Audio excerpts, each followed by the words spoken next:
it's the comp, whether it's that early snowball, that's where Immunity really come up clutch. If you can throw them off early game, if you can really either out-rotate them or pull off some smart moves in the early game, you definitely have a shot against them on any day. Yes, we are in Champs League now as well. We'll be very curious to see how this draft develops. But Immunity on the blue side here, Avant over on the red, and Immunity still respecting the pick. Going to ban out Nidalee, and we've got a Jarvan ban there for Avant. See, I wouldn't have wanted to see the Nidalee out a second time from Shelby, not because he can't play it, it's just he needs to play the pressure jungler this game. He needs to get on the nerves of Immunity here, get on top of Zahi, and try and snowball for his team. And Nidalee, the sort of champion that can be easily corralled in the early game with the lane swap, with the rotational play we saw out of their opponents last time here. So go for the high pressure champion, really contest that Lee Sin pick, because that might be really the key to getting a victory here for Avant. Yeah, Lee Sin's still available here as well. We've got LeBlanc, the second man there for Immunity. Avant Garde follow through with Janna, and funny you mentioned Nidalee as a jungler. Very old school Kensty champion as well, but probably not where we were going to see it. Yeah, I mean, if we're going to talk Kensty champions, Nidalee's up there, but Kassadin's the #1. And the question would be, do you pull out the Kassadin after that particular performance we saw out of Swain? Swain's a wonderful counter pick to Kassadin, always has been. So for it to come through at the last pick right there, it was just really exciting and spicy to see. But the Janna ban's worth mentioning here. Of course, Sudden Fear definitely showed some disrespect during the week. They were happy to leave it up, and it was gleefully taken by Tiga and played it with aplomb. The replay showed off some of the excellent Janna mechanics there. So smart to ban it away, I think. And for Tiga to be commanding a disengaged support ban, massive for his team. Yeah, things looking good for Tegan there, as we do have the last ban now there for Immunity. Avant Garde have gone with the Kassadin, so respecting the power of their pick, not just because it's a Kensty champion, because they don't want to give it over to Immunity. And now, first pick open, Lissandra actually left open as probably the most notable champion left. Yeah, Lissandra, I mean, I'm sure JK Smithy can take that on the top. He has a lot of good answers to Lissandra, so maybe they'll go for something else. I'm sure he'd opt into that Renekton versus Lissandra matchup again, so maybe not going to show the priority there, but the flex pick Lissandra is always so strong. Of course, one champion still got through. It's still 5.2. This is full power rework Ahri here. Can't go past that. Yeah, really strong champion. And as we mentioned in the last series that Immunity played, Cheese has been on a roll, like a lot of players in solo queue that are mid lane players on this particular Ahri. And no surprises there, they're going to pick it up as their first. Yeah, did my research today, saw 7 straight games of solo queue Ahri, and I was like, yep, definitely going to pick that up if it's available. Yeah, and looks like a pretty curious over here from Avant, but they're going to see what they want to go for. Interesting to see Shelby with the Lee Sin open. That's presumably where he wants to go, but maybe he wants to try something a little bit different. We talk about Shelby. He's a big barometer for this Avant Garde team. He has to get going in some capacity. And yes, traditionally he was known for aggression, but he has also been able to play a bit more measured as well. That was a key point in their win in the regional final last year. But no matter what happens, if it's a controlled jungler or an aggressive jungler, Shelby needs to make stuff happen early. And we obviously saw a massive Rek'Sai performance come out from Carbon, but that was in a situation where he didn't even really need to show lane presence. He was almost an auxiliary damage threat, going the second item Trinity Force, really able to go, and it was a bit of a blowout game, so we can't take too much away about Rek'Sai right there. Rek'Sai has been nerfed on this 5.2 patch. I'm still, trying to really work out where she falls on the top tier jungle picks. She's certainly relevant. Her global pressure is so strong right here. And for Shelby to opt into it tells me that he obviously values her above some of those other more traditional jungle picks. Yeah, and Shelby is going to go for it here, like you mentioned. I love the Thresh pick here as well, sort of blocking that away from T-Gun, but Immunity picking very confidently here in this game. Morgana going to be another classic T-Gun supporter, although not quite as the Blitzcrank or the Alistar. And I like this pick again. Comfort for JK Smithy going with Aurelia. Yeah, I mean, he's an Aurelia player for a long time right here. Again, a lot of those tanky picks he picks up with a lot of confidence. He doesn't seem to be worried about the Lissandra potentially coming out in the top lane right here. Again, I mean, Aurelia can always be relevant in any matchup, but early lock in and then force them to choose one of their solo lanes here, letting them know that Aurelia is not going to be available. Yeah, and Aurelia just such a strong early pick in a draft. She just feels so safe. I mean, yeah, you can struggle in certain parts of a matchup, but kind of once you get going, feels like once you have level 9 and a Phage, things just look very, very easy. And it wasn't Aurelia that was the source of the problems for Sudden Fear in the last series against Emu. The game was kind of played around top lane, although JK Smithy had some very nice ultimates towards the end of that game. So definitely no reflection of Aurelia as a champion. Still very, very strong. Yeah, so last seconds ticking down now for Avant Garde, and they are going to go in for what I guess actually now it's a solo lane Lulu with the Thresher already. So Lulu potentially for Kensty or Bad Game Lol, and Sivir there for Missouri. Something a bit different from him actually. I mean, you don't really want to opt into a Lulu Aurelia matchup, but it's okay. It's more a case of they were just unsure what they were going to see in the mid lane. They've kind of gone for the flex pick here and said, right, okay, if it's going to be a really strong assassin coming out from Cheese, well, wait, of course it's going to be the Ahri, so it could be just the lane clear in the mid lane. It's not really going to compete in terms of damage against Ahri, but it'll be respectable. But they had that flexible Lulu pick at least. I'm very amazed that Lee Sin might even drop through a draft here in a game where we have both Zai and Shelby playing in it. So we'll have to see. Of course, Team Immunity do have a bit more time. We've got a hover at Pantheon right now, but still lots of picks here to come from Immunity. I do like the Lulu against Ari. It just feels very safe, and that would make a bit more sense here for the Immunity lineup, but we'll give them a bit more time to sort it out. I mean, if they do go with that mid Lulu, it makes sense given the power of Ari in this patch. It can match the wave clear right there, stop the roam just from sheer turret pushing, but they need some carry pressure from the top lane. They've got the Sivir right here to do relevant damage in the late game, but isn't a hyper carry per se. They need something that can stand up to Aurelia, but also provide a strong second threat, and the champ would do it. He would indeed, and a big change for Immunity on their side as well. Hovered the Corki for a second, but going for Jinx actually as the AD carry, and it is going to be Zahe's Lee Sin. So does eventually pick it up, decides it's what he wants, and champ not here yet. I mean, it's interesting to note that Lissandra's still open, but as you mentioned, wouldn't really fit what would then be a very low damage comp. I mean, Lissandra's more about the CC, some respectable burst in the mid game, but definitely not a big late game damage threat. I think it has to be Jax. I mean, he can opt into what is, on some level, a skill matchup against Aurelia. With the recent buffs to Jax, his itemization against Aurelia is actually quite relevant. If you go Trinity Force into a Frozen Heart, for example, there's so much cooldown reduction on that now lower cooldown Counter-Strike that you can really match the cooldown of the Hiten style right there and start to get favorable trades going. They're deciding between a lot of options, but I think Jax, it's a skill matchup. It's an exciting one. We'll have to watch up the top lane, but impressive for them to put so much pressure on a sub right here. Picking up the Jax's bad game low. He's going to be a cornerstone to a victory for Avant if they're able to pick one up here. Yeah, again, we talked about Immunity doing it sort of in the last game, giving Cheese the high damage threat in mid to compensate for the tankier top lane and the low-ish damage of Sivir, especially moving into the late game. Very similar feel here for Avant, you have to think. And Jax does a lot of work in the late game, but he has to get there, and like you mentioned, it is the sub-player there. And it is a no-escape AD carry against Jax. If Jax gets on top of Jinx, she dies instantly. There's nothing she can do with all the potential of, say, the Blade, the Ruin King in the late game, or a Randuin's to slow her down. If he gets in melee range, there's nothing Jinx can do. So again, a lot on Avant to build up this Jax. Not often we talk about building up the top laner as a strategy. Usually it's building up an AD carry, support the AD carry comps. But if they can baby Jax through this early game phase, pick up that Trinity Force at a good clip, work his way towards tanky items, late game Jax is always a terror. Yeah, it's funny because we're kind of moving towards maybe a fairly explosive mid game, but maybe a quite early game. But we'd still like to know over on Twitter, guys, who's going to get first blood in this game? We'd love to hear your thoughts. Use the hashtag AVFB or IMFB and getting your predictions for that first blood. Yeah, I mean, personally, I'm gonna say it's probably going to be the Ahri just because of how strong Ahri is right now. I worry for the 2v2 of this Lulu Lee Sin lane.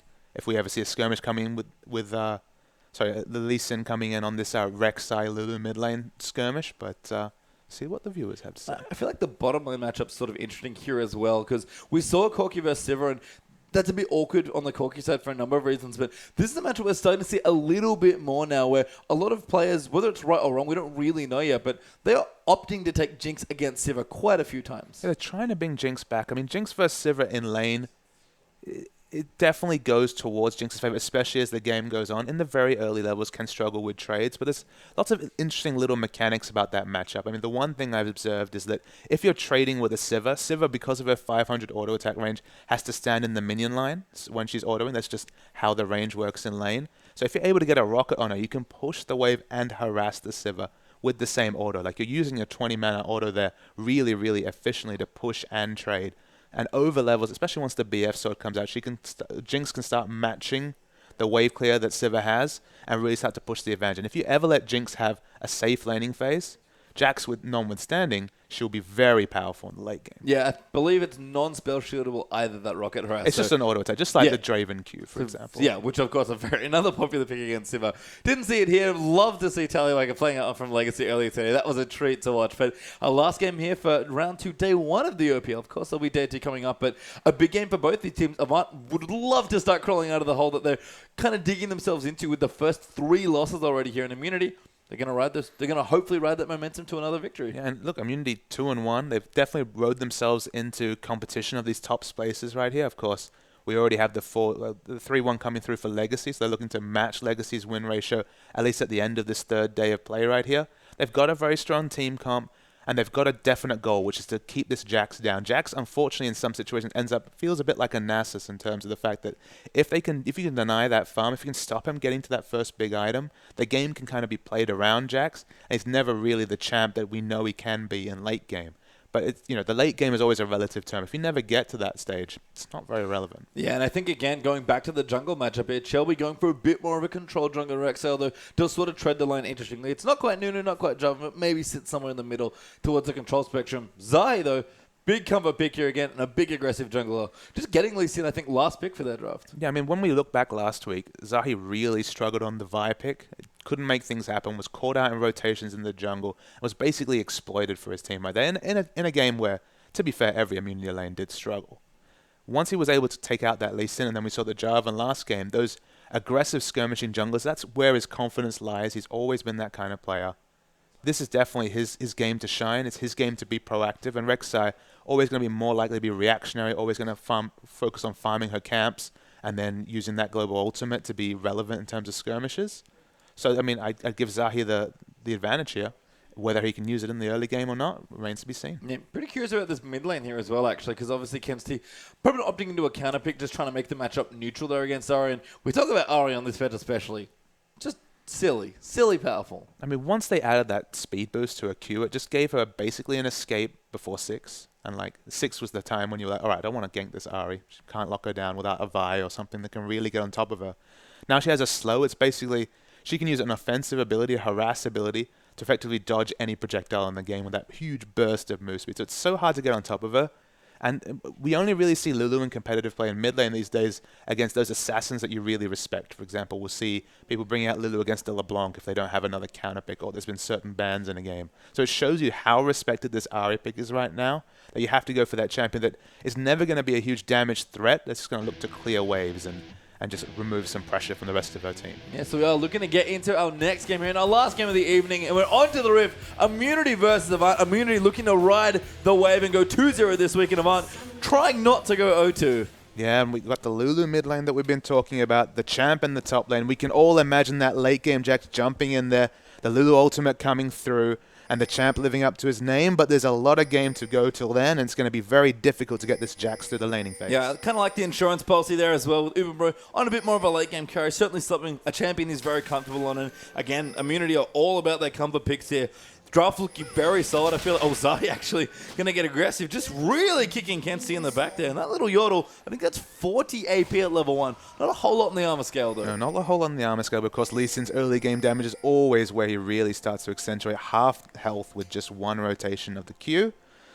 Makes Kensti think twice about putting down a ward. Yeah, perhaps importantly as well, very aggressive runes for these mid laners, by the way. Cheese also has 40 FP, and none of them have any magic resist. So why we saw the LeBlanc renaissance to some degree is once Athenes fell out of the meta, and people were so insistent on running those AP per level blues, 30 magic resistance against a LeBlanc is just no fun for the enemy laner right here. So we often do see the health per level yellows, the AP per level blues. That's pretty standard. But it does mean that the damage trades in the early game just stick so much more than they used to. Yeah, and I think that's going to be kind of a curious poke battle potentially there in the mid lane. As Avant going to start up there, Gromp in the blue side of the jungle, Zahe, Uberbro, and Tegan will team up for Krugs into red buff. And they're going to start on the same side of the jungle, these junglers. So they'll end up towards the top, and we are going to break out into standard lanes.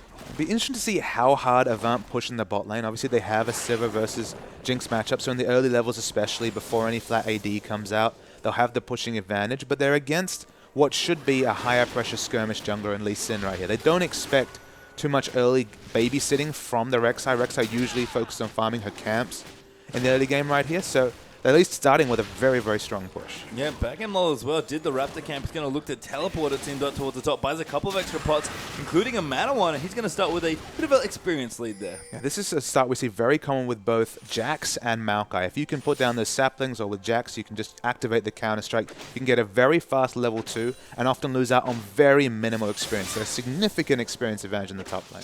Yeah, things starting off well back in low. Maybe flexing his muscles in a champion. Gets a very good level 2 trade there with JK Smithy and Aurelia. Forced her on very far away. Does turn around for a nice hit, and that was very aware play there from JK Smithy. It looks like he's about half a level ahead in terms of experience, so obviously paying off on that early camp. And in the bottom lane, the pushing continues.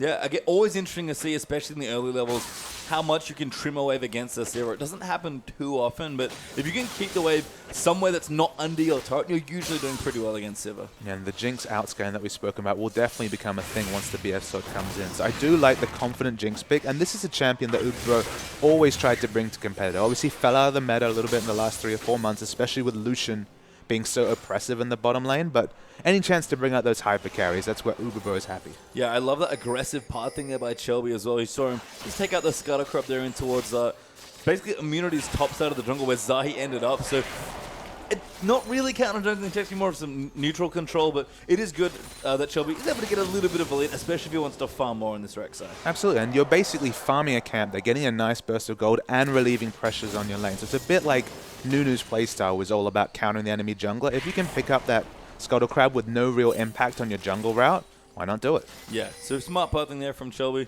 Zahi will have the Scuttle Crab on that side, stolen away from him, but he's going to go into his Raptor camp now. We've got the Trailblazers actually up for both. Yeah, it makes sense. I mean, obviously you can change to the Chilling Smite, or I mean, the Skirmisher Saber's kind of been the order of the day. You can switch to either of those for free later, so it makes sense on your first buy. Pick up the Rangers Trailblazer, get yourself closer to that level 6 power spike, and then swap as you need. Yeah, I wonder if that means Zahi wants to play a little less aggressive than he might otherwise here. But bottom lane, going very well now for Immunity. They're able to push him pretty aggressively using the pull there, plus the rockets and the minigun there for Jinx. And this is the issue. If Misui can't get a foothold in this lane as Sivir, Jinx really starts to push you around. Yeah, and you have to be really on point to use the spell shot right there, but in mid lane at least it looks like we've got a gank. Yeah, Cheese could be in trouble there. Shelby doing a lot of damage there. Cheese will run away. That Q. This makes it look so easy. Yeah, you just open up so much space, but actually can go back in. Yeah, good moves there. Cheese actually could be in trouble, but first blood goes to Ari. Zahi now going to go in there. Does actually flash forward. Good knock up there for Shelby. Trying to block the Q. Kenzie dodges it though, and a very smart escape there as well. Heroic body block coming through from Shelby to save his carry right there. Kenzie lives to fight another day. Avant have the first advantage. And a good bit of pressure there from Shelby. We didn't expect him to get super aggressive on the Rek'Sai, but setting up a very nice gank. Cheese, we talk about his aggressive tendencies. He paid there as Ari versus Lulu. And that's always where Rek'Sai looks best, is when you can get that early little snowball, then return to your jungle, power farm your camps. Once you hit 6, the pressure's always equalized with that neural network that'll inevitably be down. Look at the top side of the map, already plenty of tunnels to port to. Yeah, and that's one of the things that it's kind of funny to me that we talk about Rek'Sai being a control champion. Not the same, again, not the same as Nunu, but for me that neural network is so interesting because you get almost double the reward from power farming your camps. Absolutely, and it kind of puts the pressure on the enemy jungler to try and invade to just cancel out the neural network, which is annoying, right? It takes time, you get granted vision as you do it. It's not usually a viable thing. The jungle matchup's not usually lopsided enough that you can take out that neural network. So at least in getting to camps in her own jungle and close to her own lanes, very quick to do so. Yeah, it's just getting the more aggressively and getting the deep vision down. We saw Legacy do it when Carbon played Rek'Sai in their other game. Be very curious to see if Shelby wants to go for something similar. And watching Cheese come back to the mid lane, obviously going to be working towards probably the Athene's Unholy Grail, I'd have to guess, but no DFG to work to anymore. So in the bottom, I think in a bit of trouble. They're getting pretty low there in towards his side of the map. Zahi though, full farm at the grunt there down the bottom. Uberro getting aggressive there, poking in with the rockets. All summoners up there for Immunity here, but not the case there for Manu. Just had their flashes. Shelby though coming in. That's a good price seeker. Great binding. The heal popped in there as well. The tunnel comes in. Junie went for the flash play, but Uberro already flashed out. Able to get out in the top lane. Jax is in trouble as well. Yeah, bad game little man. Have to be a bit careful though. Looks like Zahi rotating him over there. Jax does get his way back towards his turret though. Just doing off screen on the minimap. So he'll be fine here. And good dodge of the gank there, but Shelby really getting aggressive. Oh, that doesn't actually work, unfortunately. No, hit a minion, actually. Minion blocked right there, trying to stop the back. And at the same time, it looks like Avant going to try to take the dragon. So good pressure there. Bagamo even teleporting immediately back to his lane with his Phage just to keep the pressure on and keep Immunity in the top side. So a good rotation here. T-Gun's down here, but he doesn't have his ulti. Can't really look to contest. Uberro way too low as well. They're going to try for a sniper. Junie goes in, and Sivir does get the dragon. It was a dangerous dragon there. It took a long time and a lot of damage to pick it up, but the teleport was not used by JK, so he hadn't backed in time to be able to teleport down and contest that objective. So at least Avant are paid off with the first dragon. Yeah, and I have to credit Bagamo. He's had a very strong start to his lane here on Jax. We saw he got the clever trade early on. That was a very smart teleport back to make sure JK Smithy couldn't join them at the Dragon Pit. And this Jax is not quite there yet, but he's getting going. Yeah, I mean, it's the early camp at level 1 gives you such an experience advantage in the top lane. Even coming in late, the amount of minions you miss, maybe the first 2 minions in lane, because of course the first instinct is try to hold the wave to allow creeps to die. Once you kind of once you kind of realize what's happened and you try and push fast, you just don't have the option to do that, especially as Aurelia, who's fiercely single target till she gets her ultimate. And that experience advantage is paying dividends in the top. Yeah, nice little shield there in the mid from Kensti as well. This Cheese will kind of roll in here. Clearing out creeps very efficiently. Bit of a CS lead there up against Kensti, but nothing massive so far. And Kensti, with the first blood there on the Lulu pick, has to be feeling very comfy.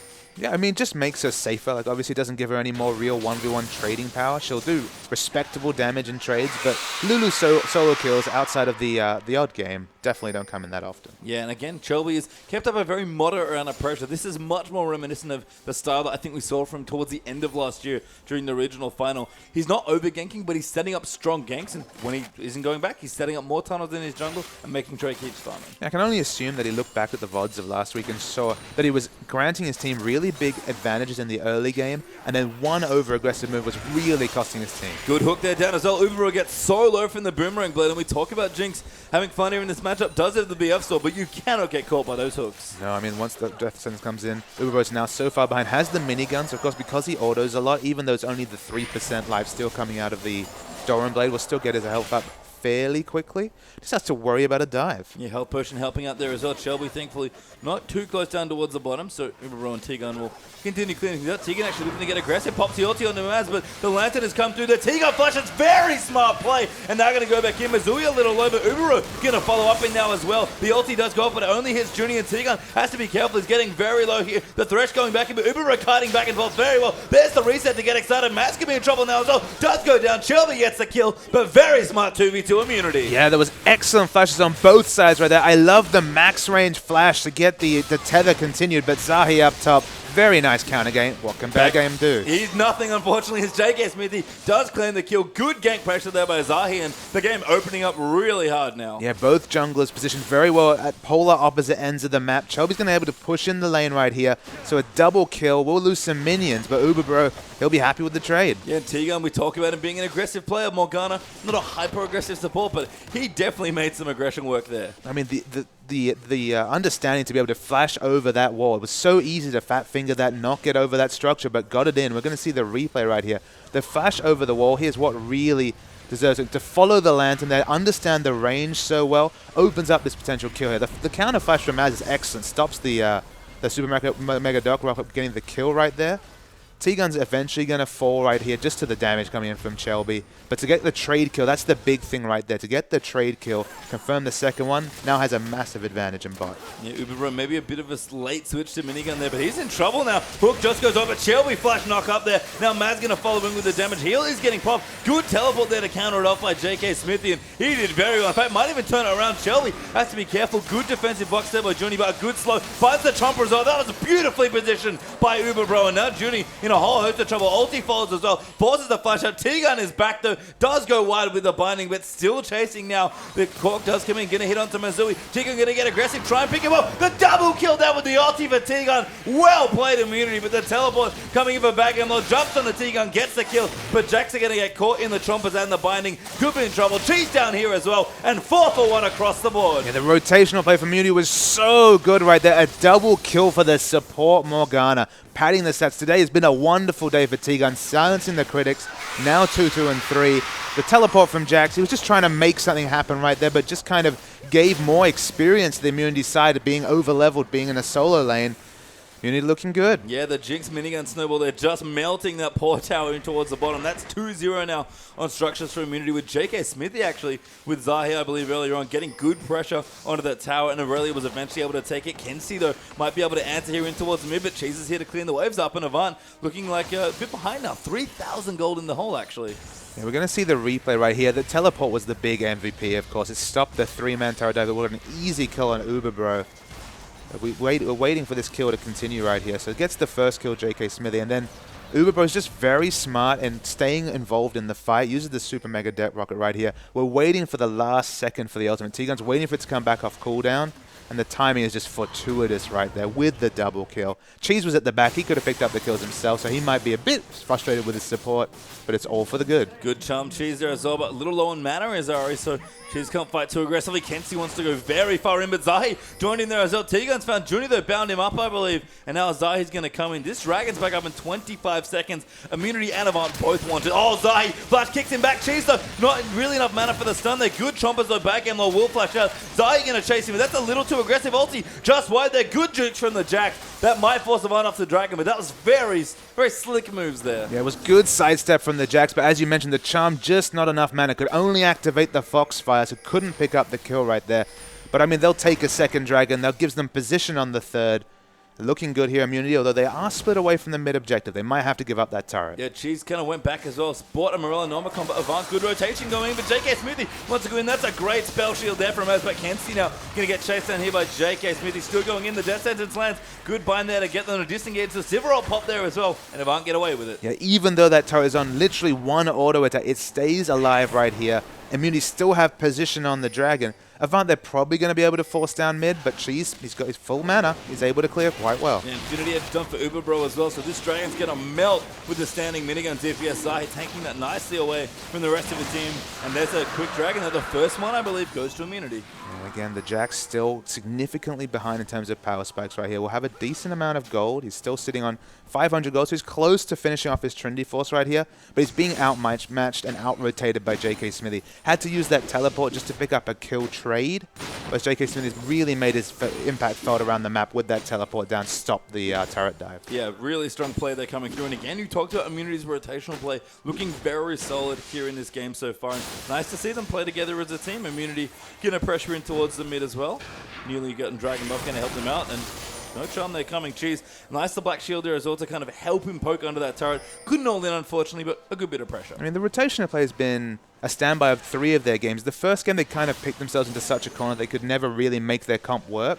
But the subsequent 3 games, especially against Rich Gang, a team well known for their early rotations, to pick up a significant Dragon lead, eventually snowballing to a 5th Dragon in that match, was a surprise for me. But they've continued it and snowballed it this week, and show that this should be a cornerstone of their game moving forward. Yeah, Dragons, even though, that's a bit of a correction for me there earlier on, but it is one apiece there. Immunity picking up the last one, which was there first. Avant had the earlier one there as well, but she's looking to get aggressive here. Not really afraid of Kenzie. Good juke, though, using the Whimsy and the shield there to help him out. But at this point, Lulu doesn't really add anything other than a bit of utility and some decent AoE damage. I mean, you have to mention, though, that Jax has hit that Trinity Force power spike. He's close to level 11. The ultimate from Lulu may be very relevant in the team fight, but they have to get grouping soon. The teleport advantage is with JK Smithy, although he's grouping at this point. He can split soon, and Jax is just waiting another 40 seconds or so for his to come up. Yeah, the siege coming through, and they're going to try and 5-man mid here, and that Jinx going to help out. And unfortunately for Maz, he's pretty far behind on items at this point. Yeah, I mean, Maz is really, really struggling right here. Hasn't got the Infinity Edge. Actually has the gold to be able to buy. He's quite even in CS right here. But it's a very big power spike to be behind in this siege. Yeah, Jinx so good with the 1 item. JK Smithy gets locked up there, but the binding does hit onto Shelby. They're going to go in there. Transcendent Blades popping in. Cheese wants it. The ult gets it there for Jinx. The tower goes down as well. Cheese still going very aggressive, but they get the kill. Jax might get the trade, but Immunity will take it. I mean, that's all Jax could do. Doesn't have teleport up and hadn't grouped right here. The counter teleport comes in. Probably not even going to pick up this structure, but he might brute force it. I mean, Jax going to take a lot of damage. He gets stunned for a long time under that turret. That's a cute blade surge, but JK Smithy going to get chunked out now by this Jax. Bad game, though. Turning it up. That Trinity Force made a world of difference. But Cheese gets the double. They bind onto Maz as well. No follow-up there, but this Ari's going off. Yeah, Ari's going off. She's getting big. 2-1 and 2 already. 23 CS up, even against this Lulu who can comfortably wave clear. All the advantages in Ari's camp. And if Immunity keep pressuring like this with the comp they have, things are going to look very good. I mean, Uber Bro at this point only really needs to be there to add damage and take out turrets. The Jinx get excited snowball is very real. Absolutely. I mean, when you're able to have so much latent damage across the other members, there's 3 members here doing very relevant team fight damage.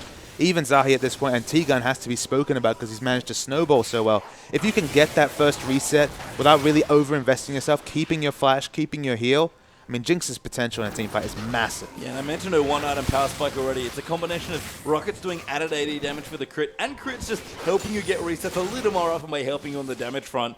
Ubero is very scary right now, and it only gets worse. Yeah, once the critical strike comes in, of course, we have to remember that on 5.2, the Infinity Edge has been nerfed a little bit. Doesn't have quite the same critical strike. We might see the Phantom Dancer come in because they have very good wave clear coming out from Ari right here. Once the Phantom Dancer comes in, that's the jinx that you're really scared of. Yeah, and you can see Cheese level 11. Got to need to see Large Rod, the Sock Shoes, and his Morellonomicon here. No DFG, unfortunately, for this particular Ari, but still a very potent threat here in this particular game, and he's already been doing work getting aggressive. We saw it on his Swain in the last game they played.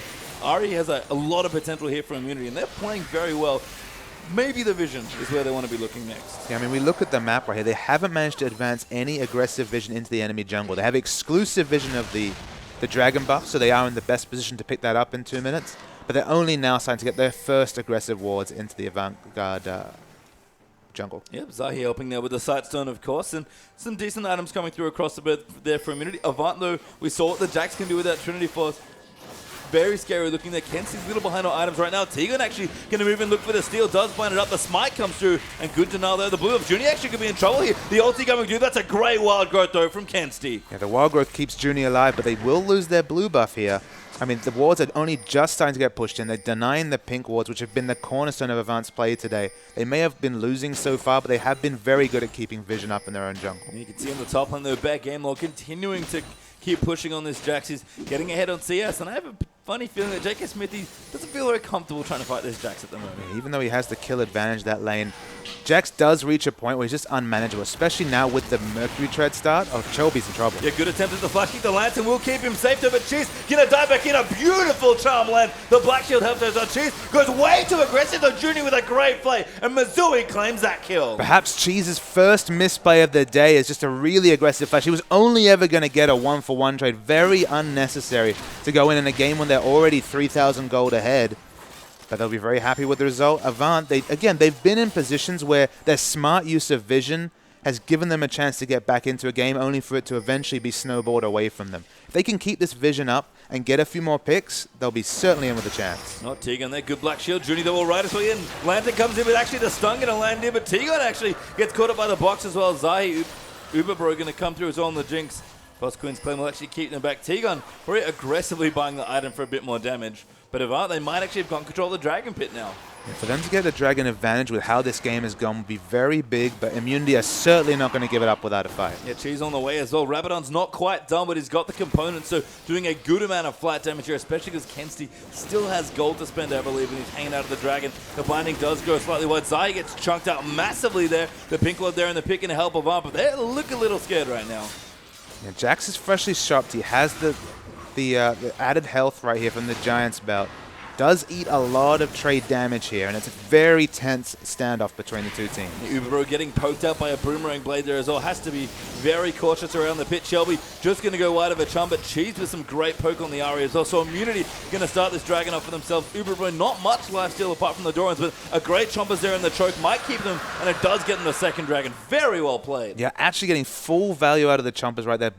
Completely denying anyone on that path. Very smart use of that ability. They couldn't engage over it, and Avant, they have to give up that Dragon. Yeah, and Jax, this is kind of the problem. He does need some time to get going. His first damage item is a big spike, usually in lane, especially in this case, where he's able to match the Trinity Force of Aurelia, but he really does want to be going tankier. That's what you need on Bruises. You need the damage, and you need the defensive item. And he hasn't felt confident enough to go the Frozen Heart. It feels like he needs the flat health pickup right here, so kind of pricing himself into a rando, and still going to be very powerful. Still should be able to out-duel J.K. Smithy, especially with the Merc Treads to cancel the Equilibrium Strike CC duration.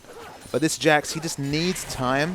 And look, he's got Lulu and Sivir on his side. They should be able to buy time, but Maz is really taking a lot of damage. That was an awesome slow there by Tegan. I thought he was hitting the spell shield, but Sivir wasn't having any of it, so instead they just forced the flash out and the ulti there. So Missouri, who wasn't having a particularly fun game against this Jinx, despite the CS, good bind as well. Junie could be in trouble here. Ubero might follow in, but the rest of AB kind of coming through. That's a great trumpet as well. Ubero with the Black Shield just goes in with impunity. The ulti a bit wide. Junie did flash. And Jax's issue here is he doesn't have any defensive wards, and you can see Immunity, they're all coming to this red side jungle to make sure it's not safe at all for Bad Game Alone to try and farm against Aurelia in this top lane. Yeah, they've done a very good job actually of making space here. We saw the last kill, the last fight that Immunity lost before the last Dragon was actually getting aggressive onto Shelby because, again, trying to force in towards that top side. Exactly. Anything that can force Jax away from the minion wave right here, force him from being able to farm fairly safely and have a decent 1v1 matchup against Aurelia is massive for IM, because it's only the pocket Jax in the late game that gives Avant a real chance of coming back into this game. Yeah, Shelby here trying to get some more vision control down as well. Randuin's must be close to being finished there as well. chasing the item. He's going to try and finish up first off and going for a bit more of the tanky right here. Not able to get the snowball Trinity Force that Carbon got in their game. No, it's a very, very different game than the previous Rek'Sai we've seen where, I mean, ganking pressure wasn't even necessary for the Rek'Sai. It was just kind of an auxiliary damage threat here.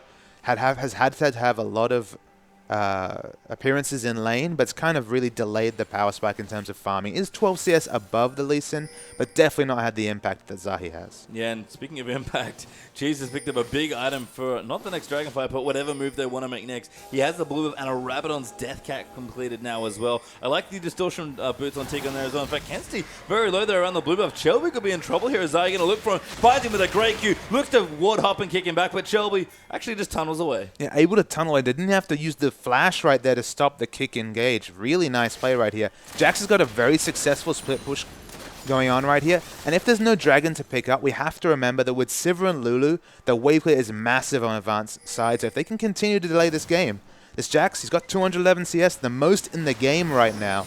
He's getting big.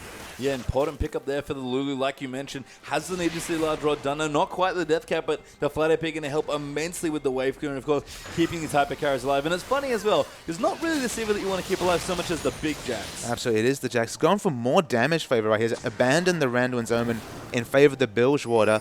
Again, perhaps trusting the Lulu for the tanky stats. Oh, Shelby again going to be found by Zahi. Charm a little wide there. Shelby forced a flash on Cheese. Goes in aggressive again. Chases in there with his ulti. But Backhandball's on top of him. A cool black shielder. But Zahi going to get blown up there. Flash hops and it's not enough. Now Junie going to play back T-Gun. Kensi just eats that Ari and 3-0 Avant. I mean, so much utility for this Jax between the On the Hunt and the ultimate coming out from Lulu right here. They face-checked a Jax and they paid for it, and now it's a real Baron threat right here, but a lot of damage still alive on Immunity's side. Yeah, JK Smithy ulti up, Uberbro ready with all the summoners plus his ulti as well. Baron is getting shredded here by Avant.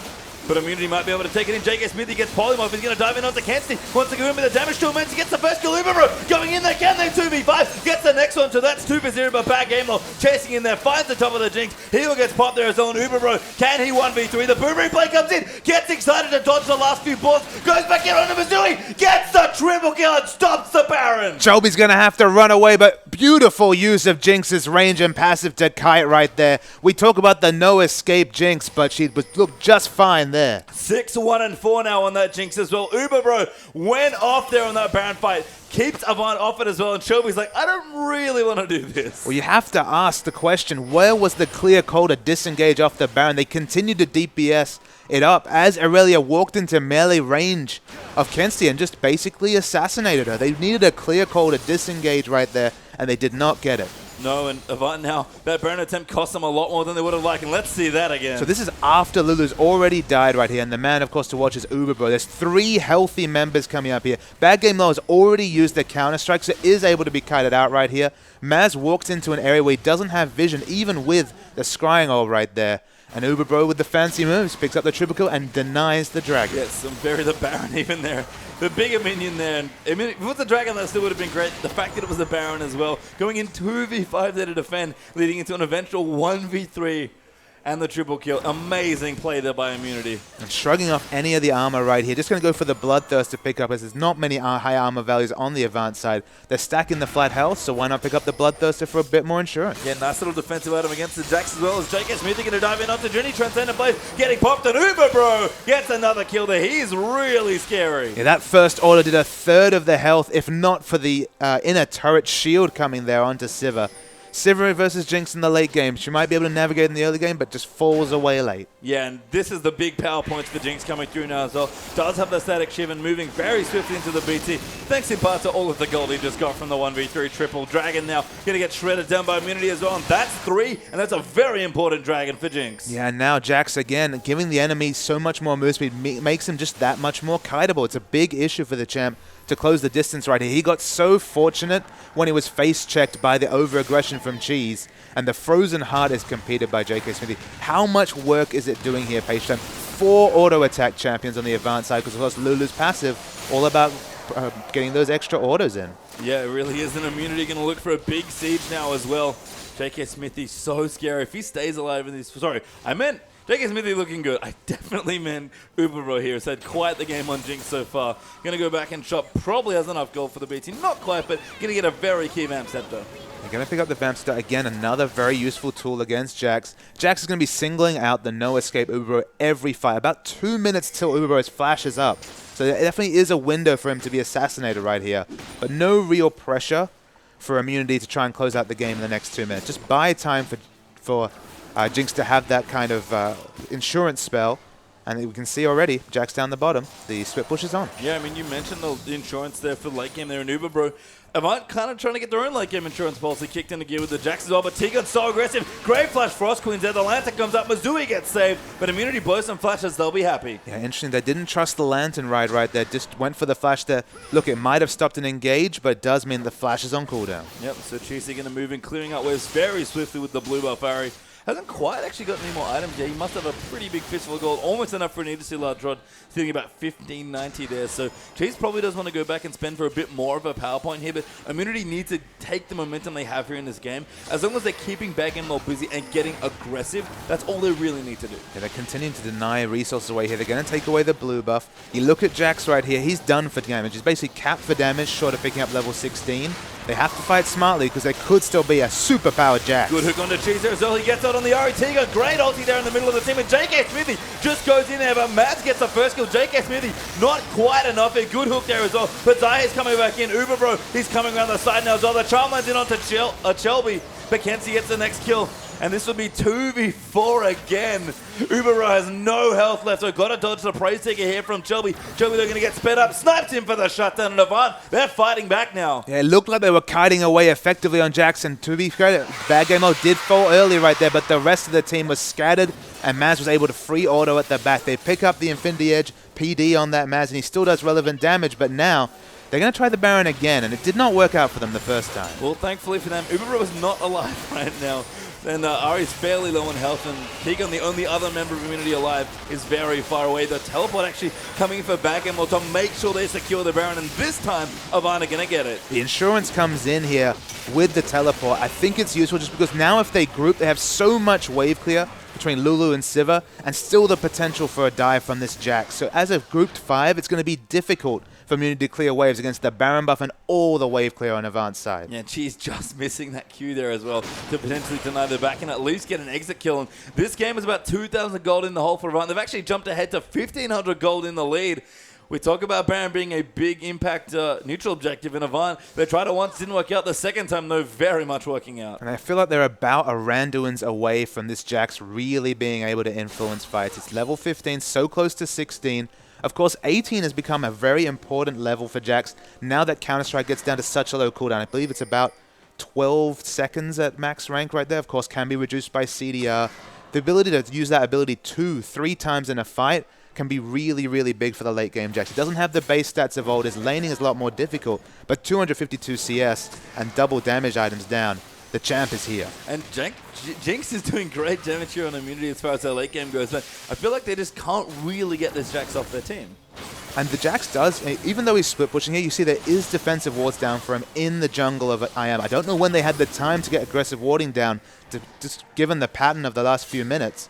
But they are playing smartly over this really powerful top laner. Yeah, I guess the one thing for Immunity that they can hold on to here is they do have a Dragon advantage here. It's 3-1 currently in Dragons, with Immunity having the 3, and Dragon's back up in a minute 30. So that 4th Dragon coming through, I mean, maybe that's the way to melt through the Jax. Try and get that 5th Dragon. Yeah, the 5th Dragon obviously would be massive, but a long way away at this stage. You know, at least another 13 minutes away from being able to claim that one. So it's going to be time.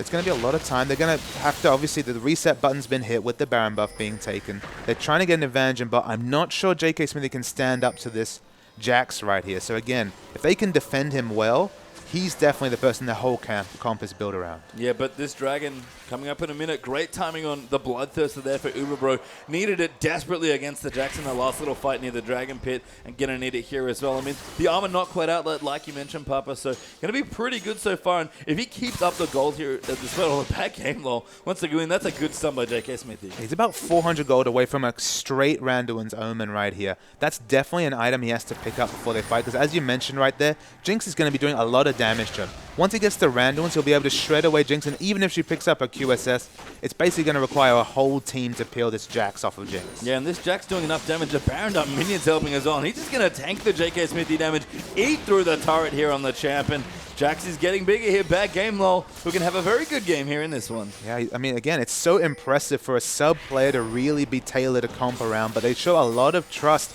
in Bad Game Law. He might not be here in a few weeks when Porky comes back into the team, but he's making an impact today. Yeah, and Avant again would love a win, even more so here with the sub. Zahi does look in there. Cheese trying to flank there towards the bottom, but Avant doing a good job splitting up their Baron buffs, getting pressure down. The Baron buff has dropped now, but the Dragon's back, and if Avant want to fight here, they can go in. This will be a brawl here. Johnny does miss the stun. Zahi kicks him back in there, and that's a very good pick. Yeah, it's so important to pick up the first kill because so much setup CC on this team comes from the Thresh. There is no other true engage on the side of Avant right here. So they'll probably have to give up the 4th Dragon. And again, that does put up a timer on the game. Important ulti still up for immunity as well. So pretty uncontestable looking Dragon hit. Cheese actually going in. Finds the snare onto Shelby with the trump. Goes over the wall there. And Uber gets another kill. Plus the 4th Dragon for immunity. So unnecessary for Shelby to be sitting there. I don't know what he was realistically hoping to get. Maybe an exit kill from someone over aggressively going to farm the bottom lane waves. Just so unnecessary from Shelby. Jax has to back right here. They lack the wave clear now, even with Sivir and Lulu available against the 5 members. And Immunity could get a whole lot out of this Dragon. I mean, you thought Jinx was bad enough as far as pushing turrets. Now with both the minion pushing and the turret pushing buff as well from the Dragon. Forget about the 5th Dragon right now. Jinx is already shredding through structures. So Immunity really needs to redouble on wards right here. They've been excellent at picking up these blue buffs on spawn, but they haven't got the wards down to really justify the position they're in this game. That's why we've been able to see Jax split push so effectively. The side waves are pushing very much in the advantage of Avant right here, so we're actually going to see the turret falling in the top lane right here. If they can reset the global minion wave pushes, then they're definitely going to be in a position to be able to try and take this inhibitor.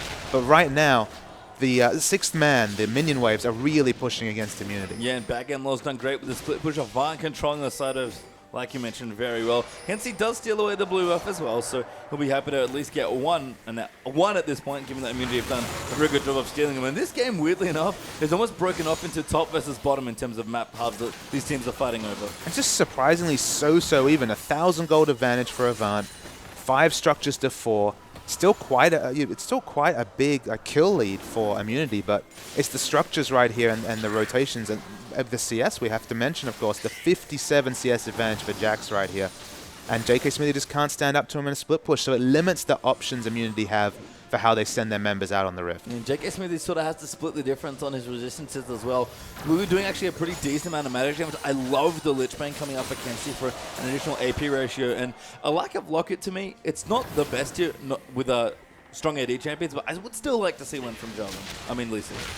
I mean, it makes sense to pick one up. It's relevant damage, but it's almost a case of nobody really wants to be itemizing magic resist because it's a Lulu mid. So picking up an Aegis makes sense, and Lee Sin doesn't have a rigid build path. He can basically pick up any utility item and fit it into his build right here.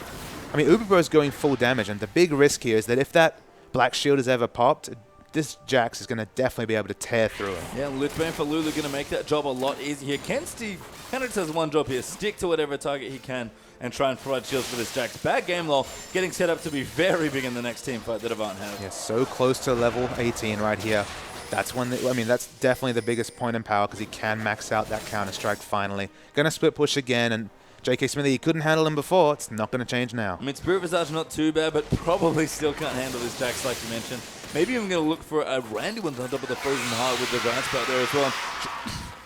Shelby, sorry, going in aggressive with the Rek'Sai ulti. And the Rek'Sai ultimate, always a little bit too much bark and not enough fight, but the fight's on in mid. Sai going in, taking a little too much damage on Maz. Those spell shields, the Charm and Uberbro. Going to get jumped in here by Junie. Great play back. Kenzie going in. A great double knock up there. Shelby's in the back and Uberbro does fall. Now Maz going on top of Tigan. She's forced to get out there, but he's getting jumped up by Bad Game Law. There's the Thresh going down. 3 quick kills for Avant.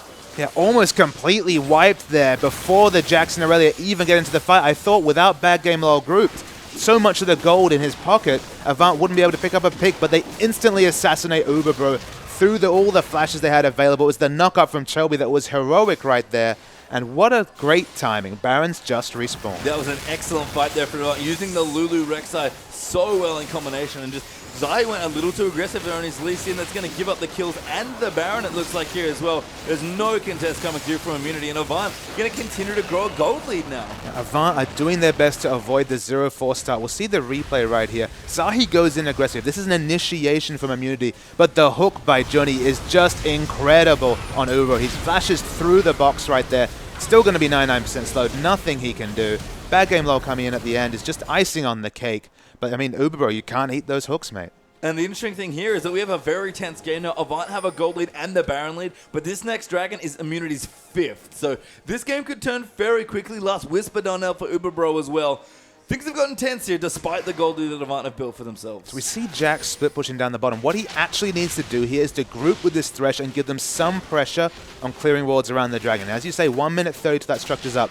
Johnny's probably going to be assassinated in the transition here. Yeah, Zahi uses that smite here as well, but we'll have another charge ready to go fairly quickly. Uberbro gets a kill on the Junie. That's a great pick there, and that 5th Dragon looking a whole lot easier for IM. It's so important to group with your support this late when your main objective is to keep the enemy away from Dragon. Even with the Baron buff, even with the minion waves being pushed in right here, the amount of statistics you get from that 5th Dragon is not something you can give away for free. And if you're split pushing, again, you face check an Ari, you're dead. I mean, the Baroned up minions doing a pretty heroic job here for Avant, but Uberbro will try and clear them out with the rockets.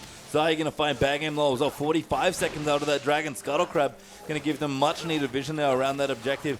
Immunity, they know what they want. It's the 5th Dragon here, but Avant, no, they have to deny it. Johnny's going to have enough time to group with the team, so this should be a team fight as long as no one is caught. Gets Shelby. Does he say a flash kick there onto him as well? The knockup that comes through onto Cheese, but Uberbro just firing him with the rockets. Shelby is very tanky, but it's not enough here. You could see Lulu was warned off by Shelby. They give away the kill. They know that's going to be, at minimum, the Dragon right here. They just didn't want the game to end off one pick. Well, when it's the 5th Dragon, that's a bad minimum here, Papa Smith. The Immunity going to rocket into the pit now. 10 seconds left till the respawn. Avant might try something heroic. They can. They still have the ultimate from Kensti right here. We could still see Jax try and win this fight, but if they get it wrong, this game will end. Yeah, it will here, and Maz has to be careful. He's got great damage here in the Sivir plus the QSS with his 4 diamond items, but Immunity going in, the Dragon getting low back. Aimel gonna dive in here as well into the Dax. Can they get it? Zahi wants it so bad. He goes in, he gets the 5th Dragon, and now Uberbro will get a turn on the damage. JK Smithy dives in onto back and loves. They kill the Dax. That's great. Now Kensi trying to go and gets Charmed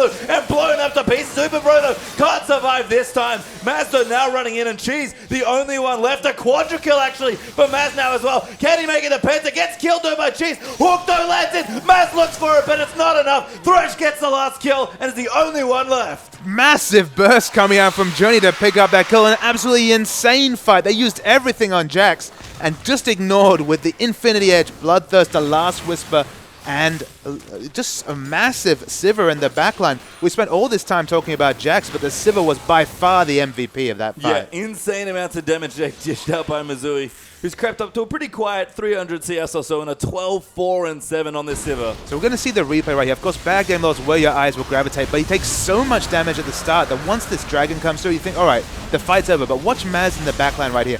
No one's even interested in auto-attacking him, and the burst of damage onto Uberbro, the 3 autos completely takes them down. He gets the quadra and, of course, gets very, very greedy to try and pick up the Penta right here. One spell rotation takes him down, but watch this last. Okay, the Boomerang Blade doesn't fade on death. And Thresh picks up the kill. Yeah, Thresh gets the last laugh. 9 kills in that team fight. Thresh, the only one left alive, and Juni gets a lot of credit there. Those hooks in that fight landed so well, and that pretty much gave Maz all the space he needed to just dish out the damage on Sivir. And when you're a short-range JD like Sivir, that is a big round of applause to the support player. Very interesting last item pick here by Maz. The defensive option is the Guardian Angel. We've seen this fall away a lot, but it makes a bit of sense because he's got a Lulu in his pocket, which potentially gives him an extra 800, 1,000 health, which synergizes very well with the resists available. Also, if they're really focusing on assassinating one target down, they've got Jax and Sivir right here. So whichever one they choose, they're really going to pay for. And Maz has now got the Guardian Angel, the second life in his pocket. Well, it better be the choice he wants because he sold his QSS to finish it. But full damage Sivir now done as well. QSS also picked up for Uberbro, so going to get a bit of extra 80 out of the Mercurial Scimitar. Nice there on the Jinx, but of course, wants to get out of the stuns here. Jax especially with that Counter-Strike, very scary. But this Jax is an unbelievable threat. Banshee's failed done now as well. And it's, you know, a low threat comp here for AV, but 2 very scary ones. I mean, Jax is the late game threat of all of them. He's just so strong in the late game if he can close distance. That's a big if. Chelby in the mid has to be careful. Just is able to age to avoid that skill shot. They need to be so careful. There's 8 flashes available right here. Only Junny, JK Smithy, I believe. Oh no, Zahi also has it on cooldown right here. So slight flash advantage on Avant's side, but both AD carries have it available. Good poke going to Chelby. Charm Lance as well. Lance not enough, but the damage coming in. Chelby going to get aggressive, but that will flash him out. Now BGL wants to get in aggressive, but the ult's been popped there by Maz. They're running very swiftly around the map, but bit of a reset there as I am bait out some ultis. And Chelby's gone full tank right here. Randuin's Warmogs, Thornmail, all available. He will have the health regenerating quite well, even getting chunked out by the Qs coming out from Cheese. Right, the Little Lance actually doing very respectable damage against the low magic resist on the side of Ahri.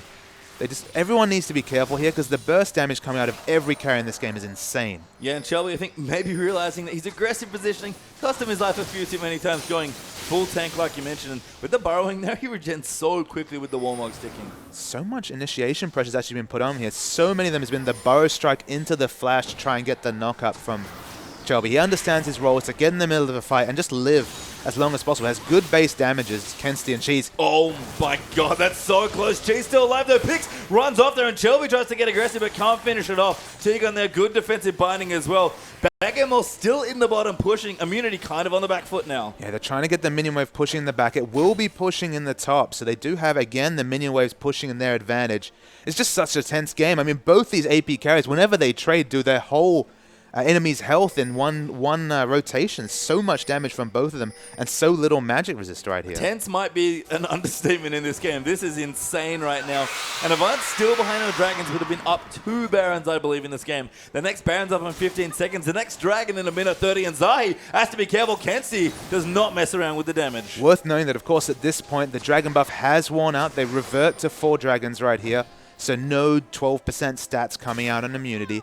The next fight will be very, very close. And in the bottom lane, you can see on the minimap, very aggressive push coming out of Jax. Oh, that's a good kick. Actually knocks up Mazza, but Kensti, it's not quite enough without follow-up there. Uberbro can't close the distance, and Zahi wastes the cooldowns trying to get the initiation. It's such a bloodbath right here. There's no wards down really from any team, and the fight's on. Cheese is in so much trouble. Johnny, though, does come into Uberbro, but he's not dead yet. Plays him back, though, wants to go in, and Chelby is just massive down the wild growth. Uberbro gets blown up by BGL and Thresh, and now Smithy going to get hooked up there as well. That's 3 kills for AV. Make it 4 there as Jax gets the double, and this might be game. On the 4th attempt, they finally make it good, and who else but the sub bad game lol on Jax completely warped this game with his amazing farming. 370 CX never could be matched by the Aurelia. We talked about the late game. We never thought it would come, but it came with aplomb. Yeah, I mean, best supporting AD might have to go to Mizui here in this game, who's just beasted through immunity on this Sivir. T-Gun, he wants to defend, but there's just nothing he can really do. Jax could face tank the turrets with Morgana hitting him,